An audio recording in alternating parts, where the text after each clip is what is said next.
বাদলের দিন, তবুও চলে এসেছি ইশিকাদের বাড়ি। আজ মঙ্গলবার, সকাল সকাল শুরু হয়ে গেছে। আজকে সকাল সকাল না, একটু দেরি হলো, শুরু হয়ে গেছে আমাদের আঁকার ক্লাস। চলে এসছে সবাই বৃষ্টিতে। আগের দিন যে দুজন আসেনি তারা কান্নাকাটি করে আজকে চলে এসছে বাবা মায়ের কাছে। তো দেখিয়ে নি কে কি করছে। হয়েছে ইশিকা, আগের দিন আঁকাটা সম্পূর্ণ হয়েছিল, মানে সম্পূর্ণ বলতে স্কেচটা হয়েছিল। এখন আকাশ হচ্ছে। ওই যে রয়েছে আমাদের সূর্য, সূর্যকে একটা আঁকা দেয়া হয়েছে, সূর্য। এই যে, আর এদিকে স্নেহা। আগের দিন স্নেহার একটা ময়ূর হচ্ছিল, ময়ূরটা এখনো বাকি আছে, কিন্তু আজকে ওইটা করছে। কিছুক্ষণ পর আবার একটু দেখিয়ে দেবো, তারপরে স্নেহা ময়ূরটা করবে। আর এই দিকে রয়েছে আমাদের হচ্ছে পৃথা। পৃথা করছে বেলুনওয়ালা। কবে থেকে রথের মেলা চলে গেছে, কিন্তু বেলুনওয়ালা আর যায়নি। যাই হোক, করুক, আজকেই শেষ হবে ছবিটা। কিন্তু ক্লিপ কোথায় পৃথা?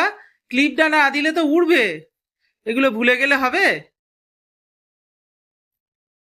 যাক, সময় শেষ, এখন সবাইকে ছেড়ে দেবো।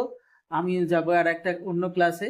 তো কার কতটা আজকে কমপ্লিট হলো ছবিটা, একটুখানি তোমাদের সাথে শেয়ার করে নিচ্ছি।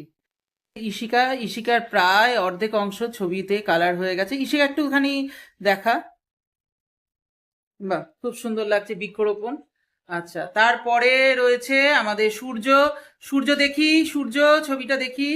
সূর্যরও অনেকটা রং হয়ে গেছে, আর একটা দিন করলে কমপ্লিট হয়ে যাবে।